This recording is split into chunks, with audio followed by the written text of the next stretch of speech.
Bismillahirrahmanirrahim. Assalamualaikum warahmatullahi wabarakatuh.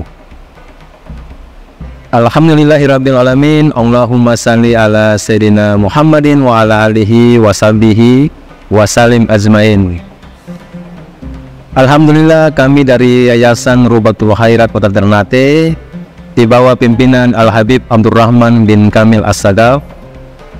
Sementara ini kami lagi membangun gedung pondok pesantren Rubatul Khairat Madrasah Al-Ulya yang sementara dibangun, ya.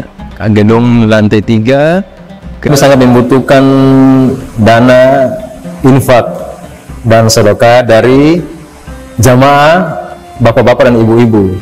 Bagi yang mau berinfak untuk melanjutkan pembangunan gedung pondok pesantren, bisa ditransfer di rekening Bank Syariah Indonesia atas nama Yayasan Rubatul Khairat. Nomor rekening 723563956. Terima kasih.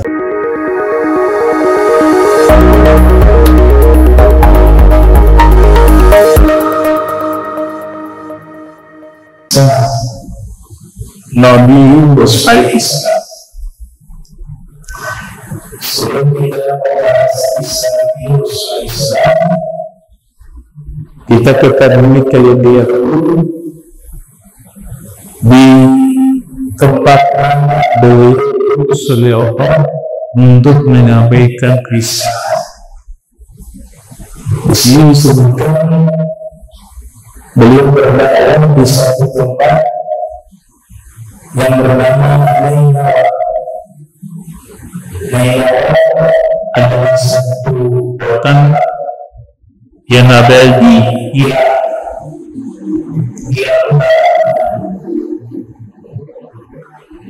tepatnya di wilayah Mosul. Dan Nainawa menjadi ibu kota dari kerajaan yang ada di masa itu yang disebut dengan Daulah Asyur, satu kerajaan yang maju di sana, maju dari sisi militer, maju dari sisi ilmu pengetahuannya, budaya dan arsitekturnya yang mudah di masa itu. Diperkirakan kisah abad 3 sebelum Masehi. Di tempat itulah Yunus tidak berdakwah. Kekayaan melimpah di wilayah tersebut, termasuk wilayah Cipu, karena berkesampingan dengan Sungai Tigris. Sungai Tigris dan kekuasaan kerajaan Asyur ini bahkan mencakup beberapa wilayah Turki dan Suriah. Itu cakupan wilayah Daulah Asyur. Bahkan sebagian besar wilayah-wilayah yang ada di Asia itu di bawah kekuasaan kerajaan Asyur. Kekayaan berlimpah dan kotanya menjadi kota yang baik mulai kesemuanya, sehingga penduduknya ini tenggelam dalam kemaksiatan, tenggelam dalam perbuatan buruk yang sia-sia. Wa bil-idhafa ilaha fabta ahlun Nainawa ya'uduna, dan lebih lagi mereka berhadap ilawailah kepada kendas. Maka di saat itulah Allah mengutus seorang nabi yang bernama Nabi Allah Yunus alaihissalam. Nabi Yunus dikenal dalam tradisi Yahudi dan Nasrani dengan nama Yonai. Di dalam Islam dikenal dengan nama Yunus. Allah Ta'ala menyebut nama beliau di dalam Al-Quran kurang lebih 4 kali disebut di dalam Al-Quran. Bahkan di surat yang ke-10 di dalam Quran dinamakan surat tersebut dengan surat Yunus. Dan beliau seorang nabi dan juga seorang rasul. Julukan beliau adalah Zulmun. Arti dari Zulmun, orang yang berada di dalam perut ikan. Ikan yang besar, dia ikan paus. Jika diberikan dalam ayat hulu namanya Matta, Yunus bin Matta. Walaupun dabu kelatan Manta nanti dulu. Karena ayah beliau sudah meninggal dunia, sedangkan beliau belum lahir pada waktu itu. Sehingga orang biasa nama beliau bin Matta, maka Pelahi bumi. Wala ba'du ulama, Manta itu nama ayah beliau. Kalau ditelusuri nasab beliau, beliau sekalipun berdakwah dan menetap di Irak, tapi beliau ini adalah nabi yang berasal dari keturunan Bani Israil. Masih sambung masab nama tinggal Nabi Allah Isa bin Ibrahim Isa. Dan nama beliau itu pun berasal dari bahasa Ibrani. Ya kan?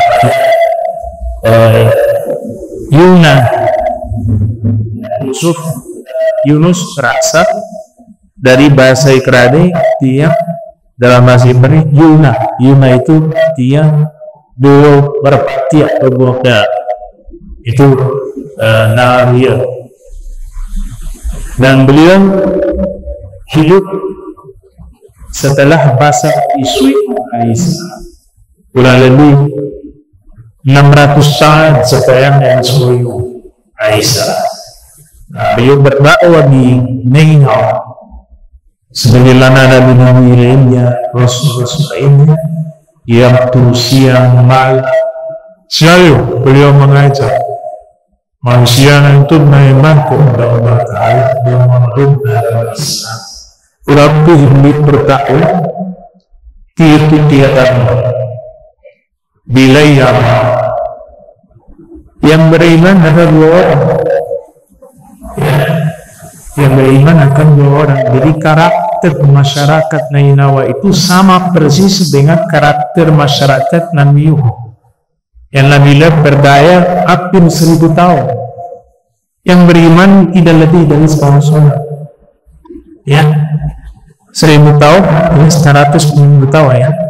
Beliau berdakwah, yang beriman hanya kurang lebih tidak lebih dari 100 orang. Nah, karakter masyarakat Nainawa sama dengan karakter masyarakat Nabi Niat Iman menolak dakwah barang. Qala inni Qala Rabbi inni da'awtu layla falam yasbhum du'ati illa fi'a wa inni kullaka da'awtuhum litalghfira lahum ja'alu asabi'ahum fi ataqihim wastansharu thiyabahum surtu wastatdayu istiqbal thumma inni da'awtuhum jihafum inni a'lantu lahum wa asraitu lahum isra. Di dakwah malam siang ngajak masyarakat umatnya, tidak ada yang melihat. Dakwah yang disampaikan tidak menambah jumlah mereka untuk beriman, justru mereka lari menjauh.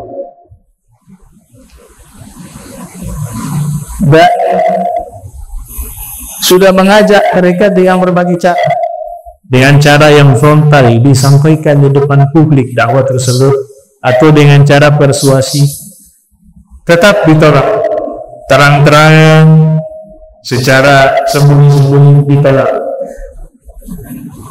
Sehingga Nabi Yunus alaihissalam merasa masyarakat saya ini memang sudah tidak bisa menerima kebaikan.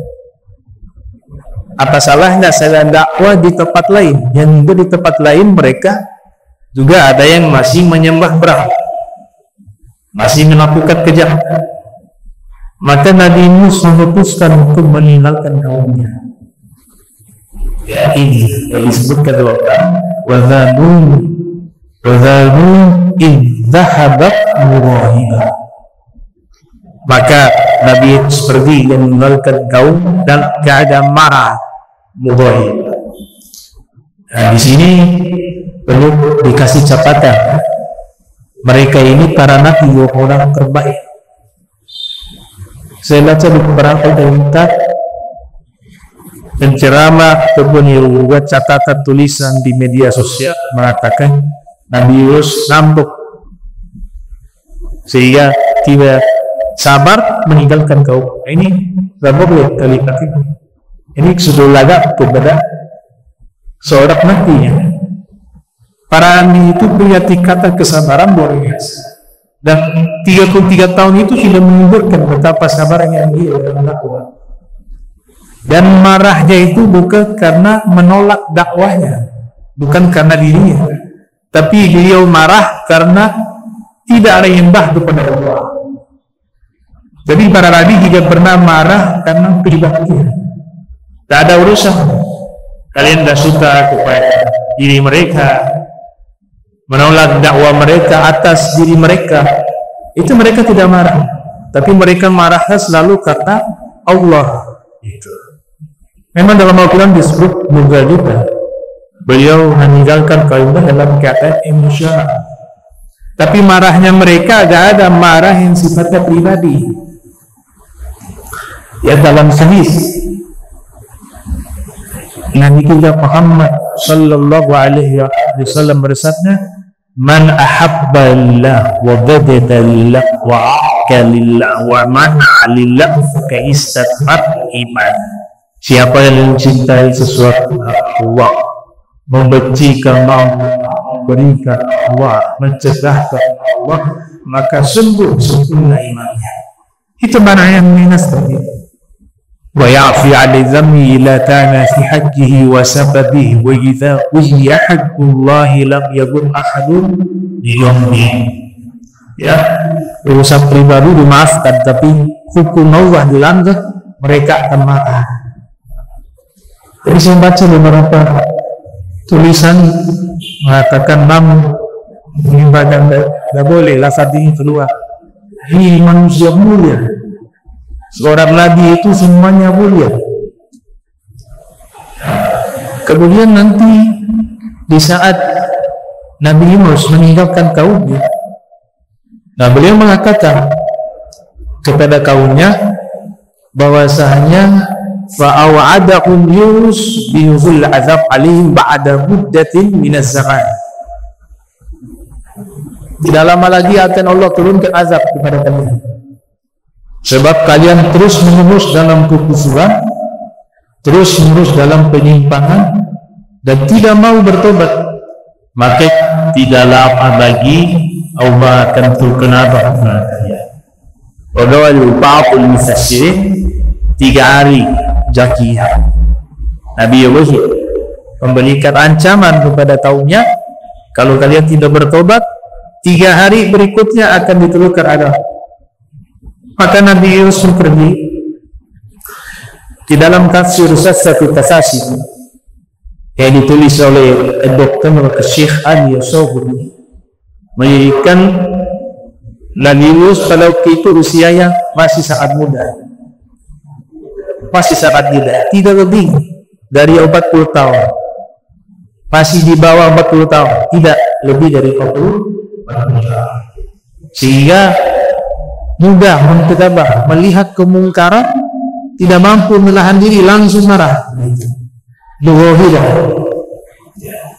Jadi melihat kemungkaran yang terjadi di hadapan beliau, dan kemungkaran dan kezaliman terbesar adalah menyembah berhala. Di saat itu beliau marah. wa zanudin dhahaba bughawina. Pergilah dulu meninggalkan kampung halamannya sampai di pelabuhan di pinggir pantai ada kapal. Kemudian beliau minta izin mau ikut menumpang dengan kapal tersebut.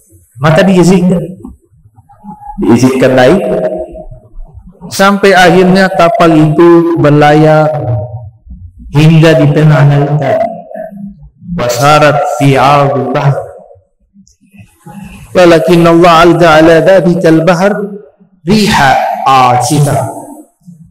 Ketika kapal berlayar di tengah lautan, Allah kirim angin tata sehingga obat yang itu rusak dan api rakul gelapkan kapal itu.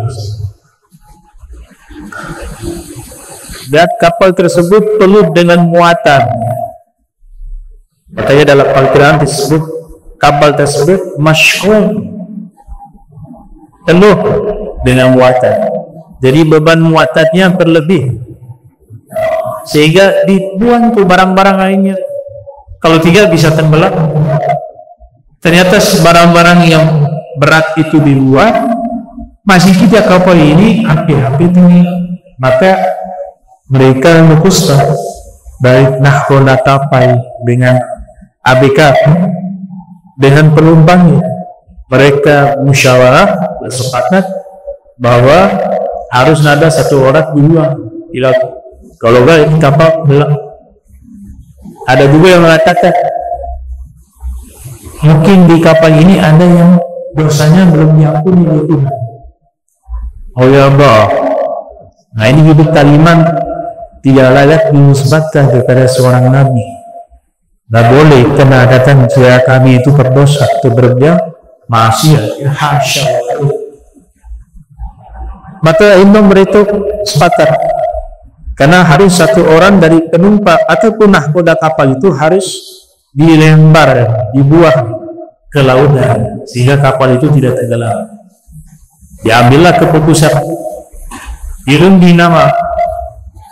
Siapa yang namanya keluar, biarlah air harus secara sukarela harus loncat keluar dari kapal, loncat ke laut.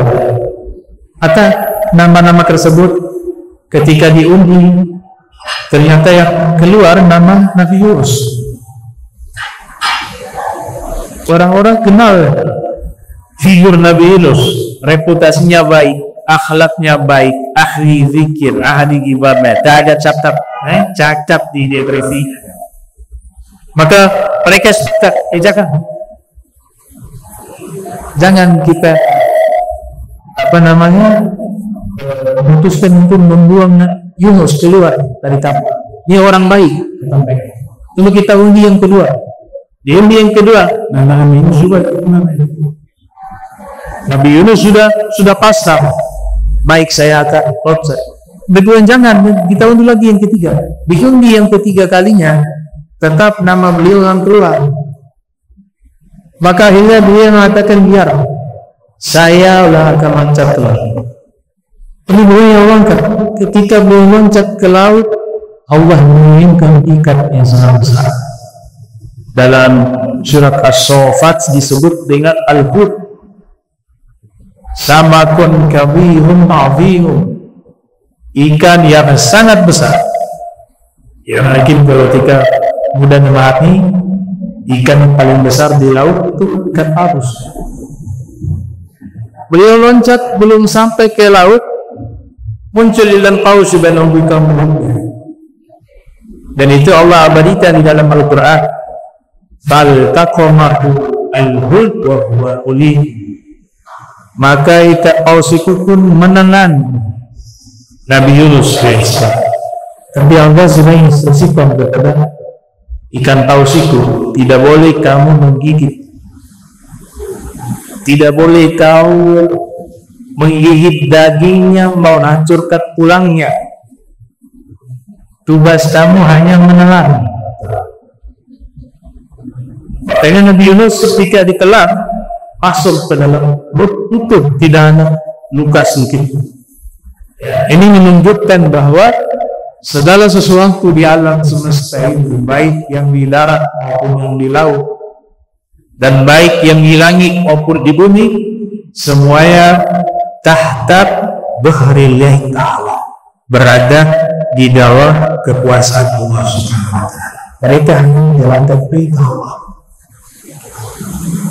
Masuk Nabi Yunus, entah berapa besar ikan, sehingga Nabi Yunus pun masuk ke dalam perut ikan paus, dan ikan paus itu pun menyelam ke dasar lautan yang paling dalam. Para ulama membuat riset berapa lama Nabi Yunus berada di dalam perut ikan. Tidak ada ayat yang menerangkan, tidak ada hadis yang menerangkan. Maka spekulasi para ilmuwan dan ulama berbeda-beda tentang hal tersebut. Kalau saya simpulkan, ada yang berpendapat Nabi Yunus berada di dalam perut ikan paus tersebut selama 40 hari, sebagaimana dinukil oleh Imam Ibnu Jarir At-Tabari yang lahir tahun 224 Hijriah, wafat 310 Hijriah. Beliau memiliki pendapat, salah satu tokoh ulama bernama Sa'id Ibn Abil Hasan Al-Basri mengatakan makatha fi batnil huti 40 yawma. Beliau menetap di dalam perut ikan paus tersebut selama 40 hari. Dan pendapat ini juga diikuti dengan pendapat Imam Al-Baghawi yang juga mewakilkan pendapat yang sama. Ada juga yang berpendapat Nabi Yunus hanya berada di perut ikan paus tersebut di waktu duha, di waktu isyak sudah dimuntahkan mereka.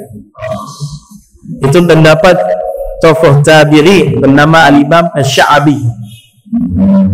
Kemudian Abu Su'ud berpendapat beliau berada di dalam perut ikan hanya 4 saat, 4 jam. Setelah itu dimuntahkan. Menurut Imam Qatadah, salah satu ayam berada di perut ikan paus tersebut selama 3 hari.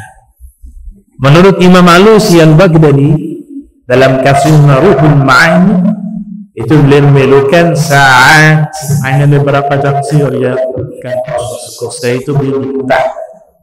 Dan menurut Al-Imam Ja'far Qasadi yang lahir tahun 83 Hijriah, wafat 148 Hijriah, dan diikuti oleh Imam Atha Ibn Abi Rabah, bahwa Nabi Yunus berada di dalam perut ikan selama 7 hari.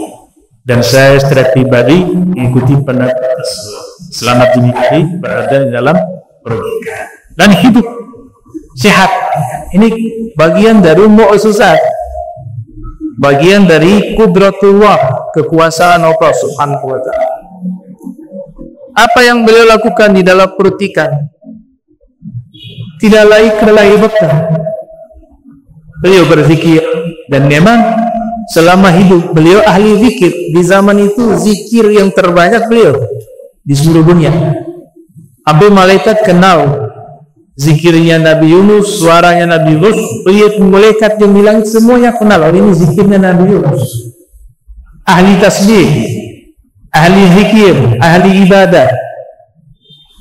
Di setiap situasi, orang-orang yang punya hubungan kuat dengan Allah, baik dalam keadaan lapang maupun sempit, mereka tidak pernah lupa kepada Allah. Beliau lagi ada di tempat tinggal beliau, beliau ahli ibadah, ahli tasbih, ahli zikir, ahli doa. Ketika diuji oleh Allah di dalam perut ikan, beliau juga tetap ahli zikir, ahli ibadah, ahli doa. Dan ini ikan masuk ke dasar lautan yang paling dalam. Bayangkan kalau tiba waktu malam, beliau menghadapi 3 kegelapan. Kegelapan malam yang pertama, yang kedua kegelapan berada di dalam perut ikan, yang ketiga kegelapan berada di dasar laut yang paling dalam. Dasar laut yang paling dalam. Sampai-sampai malaikat hilang kontak dan sinyal dengan Nabi Yunus. Nabi Yunus biasa zikir, malaikat menyertai itu. Oh ini suara Nabi Yunus. Tahu-tahu ikan ini masuk ke dasar lautan yang paling dalam di waktu malam yang gelap gulita. Kemudian di dalam perut ikan yang begitu gelap, saat itu malaikat hilang kontak. Suara Nabi Yunus tidak terdengar di langit. Ya Allah Ta'ala tetap mengetahui itu. Itu ilmunya Allah, ilmunya malaikat beda. Malaikat makhluk punya pengetahuan terbatas, sama seperti manusia. Tapi Allah tidak ada bedanya. Dalam kajian akidah, dalam kitab Syarh Aqidah atau Hawiyah, mereka mengatakan ketika Nabi Yunus berada di dasar lautan yang paling dalam, di gelapnya malam, di dalam perut ikan yang gelap, Allah mengetahuinya dan Allah dekat dengannya, sama seperti ketika Nabi Mi'raj berjumpa dengan Allah di langit, melintasi langit, kemudian Mi'raj akhirnya berjumpa dengan Allah. Posisi Nabi Muhammad dengan Nabi Yunus yang berada di dasar lautan, dan Muhammad berada entah di mana tempat, yang pasti bukan di dasar laut. Kedekatan mereka kepada Allah itu sama, karena Allah tidak terbatasi dengan jarak, Allah tidak terbatasi dengan tempat, Allah tidak terbatasi dengan keadaan, Allah tidak terbatasi dengan ruang dan waktu, karena Allah As-Samad. Allah tidak butuh segala sesuatu, namun segala sesuatu butuh kepada Allah Subhanahu wa Ta'ala. Bisa dikatakan malaikat tidak kontak. Di dalam perut ikan beliau berzikir, berdoa. Falaula annahu minal musabbihin lalabisa fi batnihi ila yaumi ba'tsih. Jikalau Nabi Yunus bukan termasuk orang-orang yang senantiasa bertasbih kepada Allah, niscaya dia akan menetap di dalam perut ikan sampai hari kiamat, sampai hari kebangkitan. Ini ayat diyakini oleh sebagian ulama bahwa ikan itu masih ada, karena ayat tersebut menyebutkan kalau tidak bertasbih menetap di dalam perut ikan sampai hari kiamat. Berarti umurnya ini panjang sampai hari kiamat. Ada yang meyakini demikian.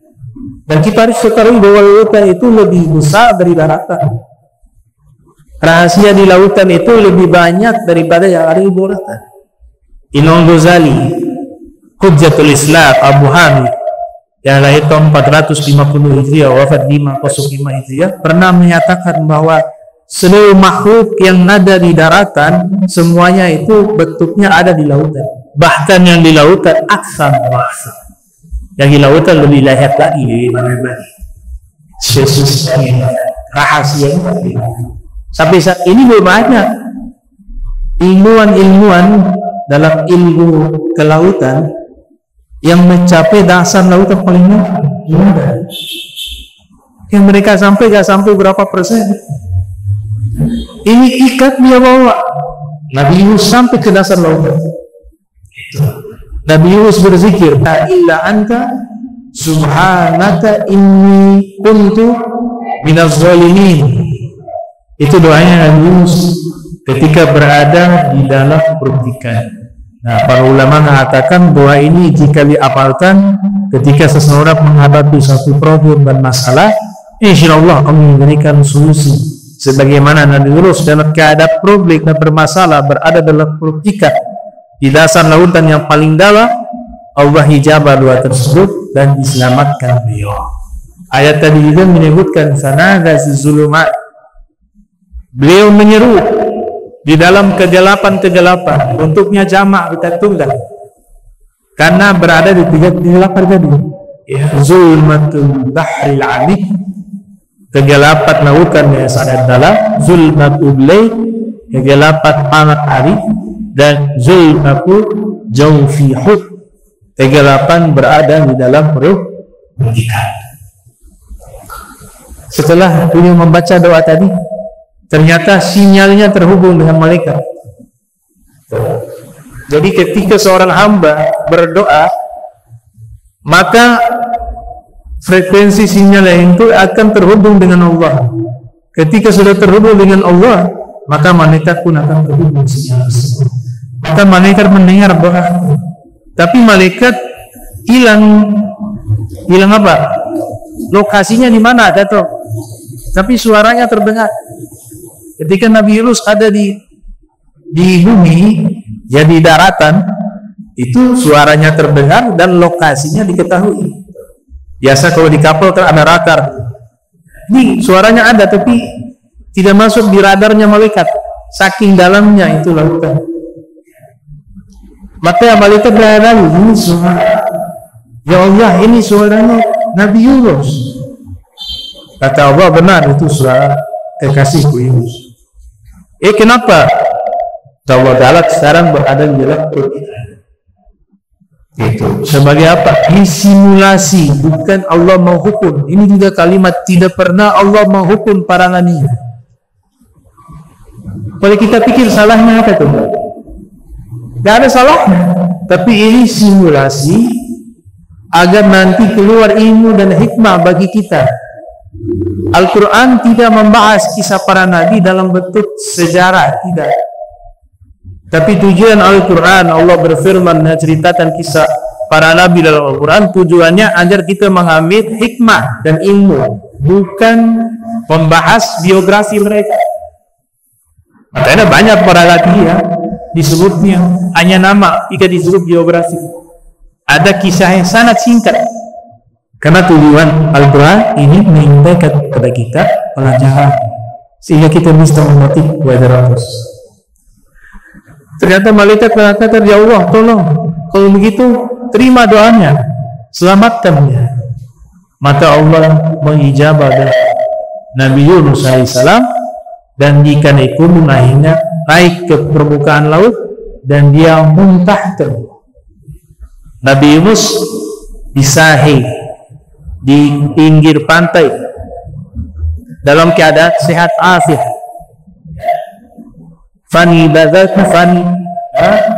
Fanabaznahu berat bil araqi wa huwa sagim.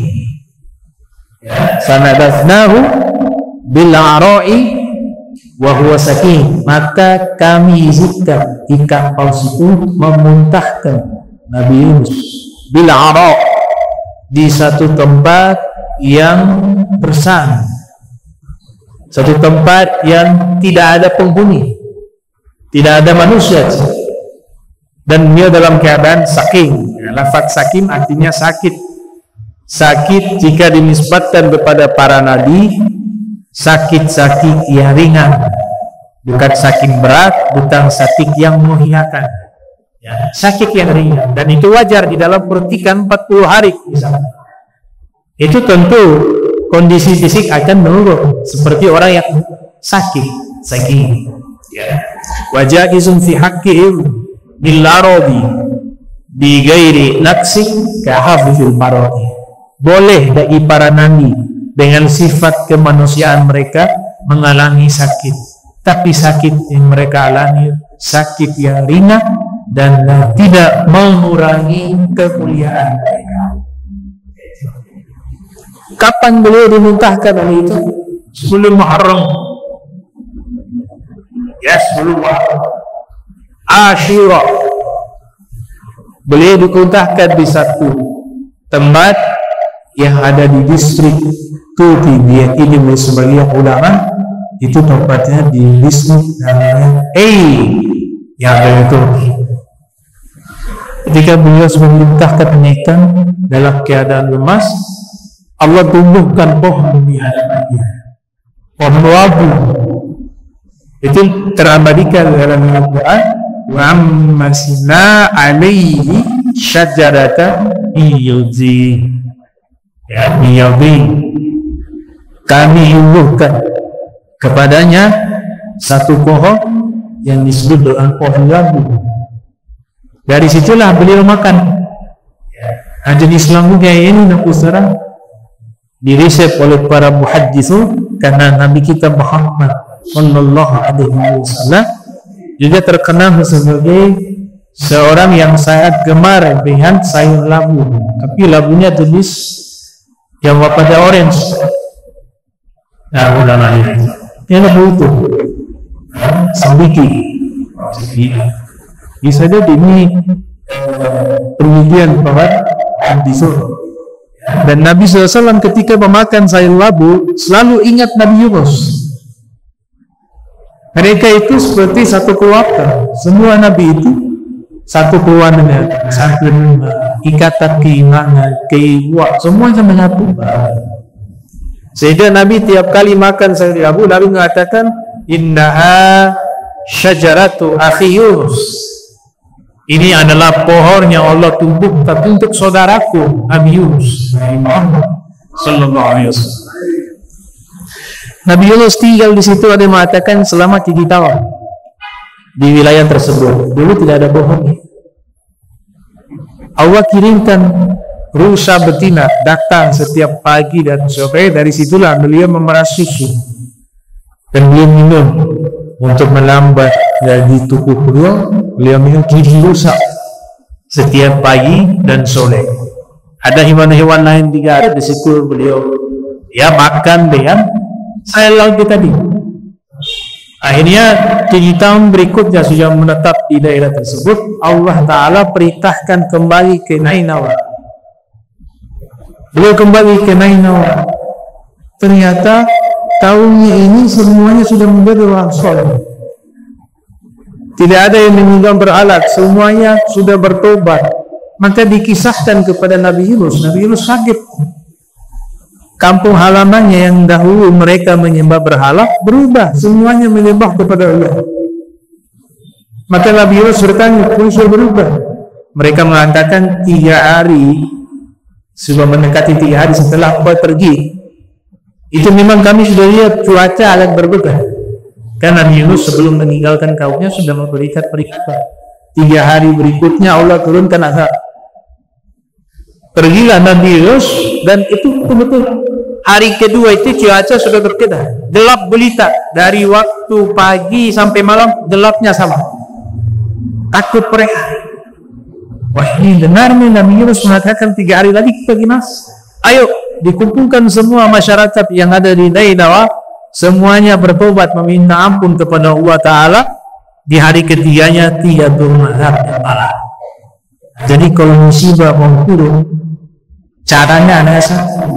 Untuk penolak bala, tobat. Banyak istighfar.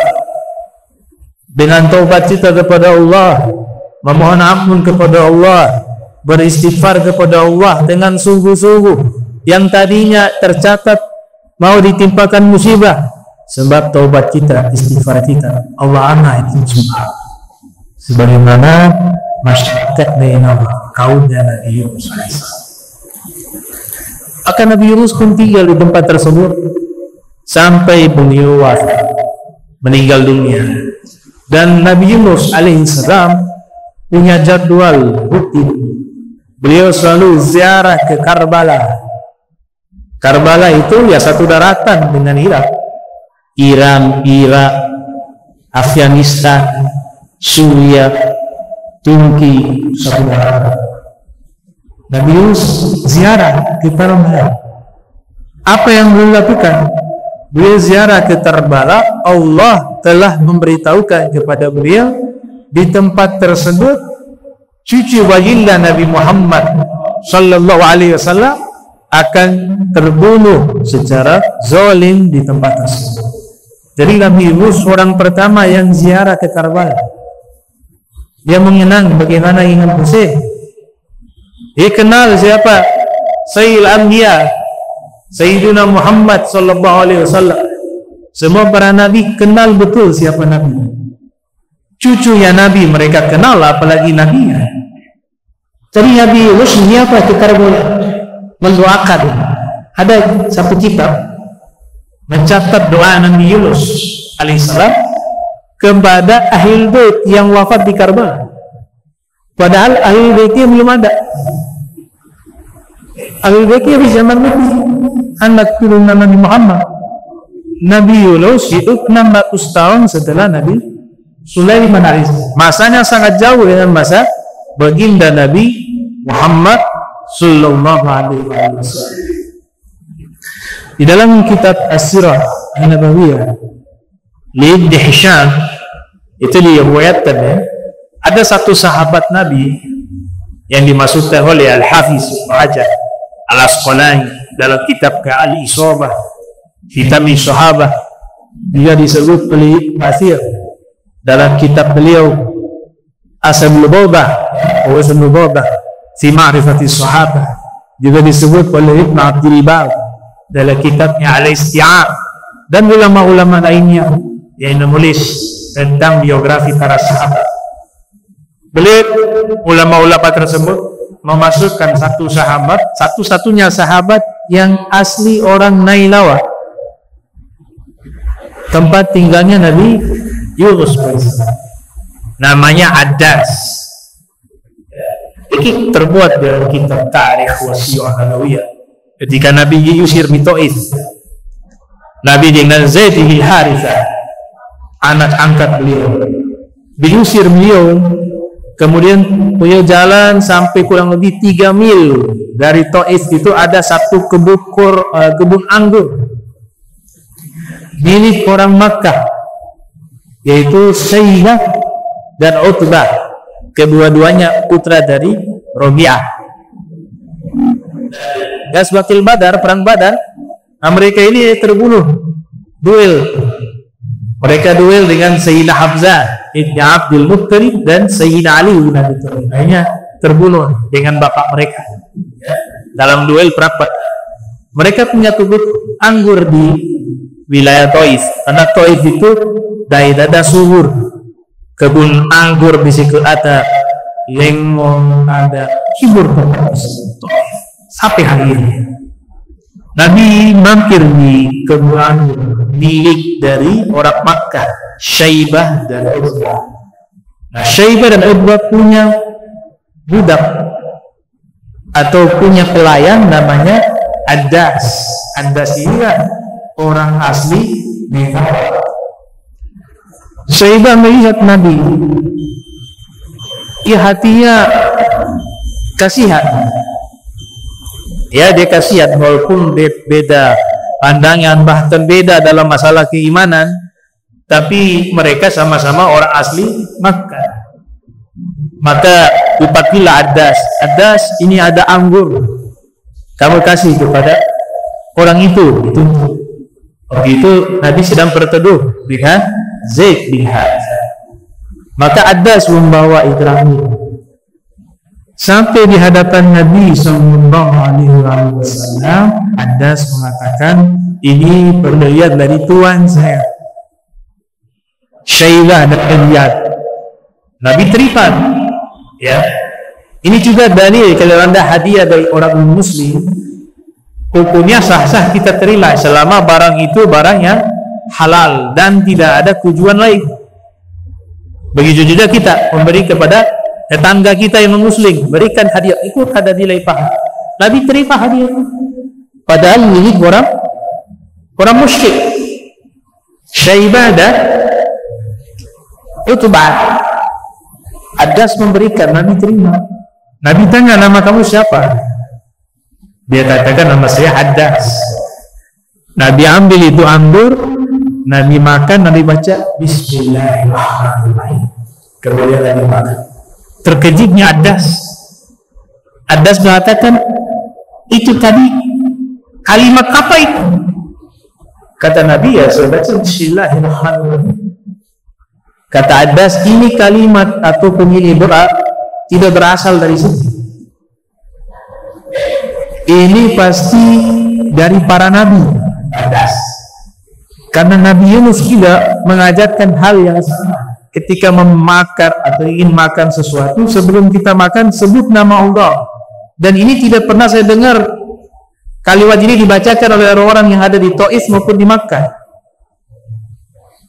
Kemudian Nabi Muhammad Malik bertanya, kamu ini ya Addas, min ahli aidila bihanta, ya Addas, ya madi, wa Addas, kamu ini asli apa? Bahasa Indonesia. Terus agama kamu Adas katakan Nasrani. Saya adalah Nasrani. Adapun saya anak dulu min ahli Nainawa. Katanya, kalau saya asli orang Nainawa. Kata Nabi, min karyat Ya'rab sebisa Yunus bin Matta, kata Nabi. Waktu kampung halamannya seorang laki-laki yang soleh namanya Yunus bin Matta. Terkejut Adas. Wa ma yudrika ma Yunus bin Matta. Kau kenal Yunus bin Matta? Nabi tersenyum. Karena tidak ada yang kenal itu. Ya, adanya di Nainawa di Irak. Dan itu seorang Nabi. Kata Adas, kau bisa kenal Yunus bin Matta? Nabi tersenyum. Kemudian Nabi mengatakan, "Zaka akhi." Itu saudara saya, kata Muhammad. Kana nabiyya wa ana nabi. Beliau seorang nabi dan saya juga seorang nabi. Langsung dicium kepalanya dari atas, dicium tangannya depan, dicium kakinya Muhammad. Kemudian dia mengatakan, saya ingin kata memeluk agama Islam di hadapan. Saat ini juga dia bersyahadah di hadapan Nabi Muhammad sallallahu alaihi wasallam. Dan itu pertemuan pertama dan terakhir. Kami tidak pernah dapat riwayat setelah itu. Ya, data Adas itu hilang. Tapi karena sudah beriman, melihat Nabi, dan insya Allah meninggal dalam keadaan beriman, insya Allah dia disebut dengan sebagai sahabat Nabi Muhammad sallallahu alaihi wasallam. Nah, ini satu-satunya sahabat asli era Nainawa. Nah, ini kisah tentang Nabi Yunus. Sholat teman berikut kita lanjutkan lagi. Allah mencapai taqwa jangan arhumah wa tafarraqana wa tafarruqat ma'asyuma wa la tajulmila wa labdina syakila ma'ruma subhanallah bika ashtan tasattuka adin ilayhi sallallahu alaihi sayyidina Muhammad wa ala alihi wa sahbihi. Assalamualaikum warahmatullahi wabarakatuh.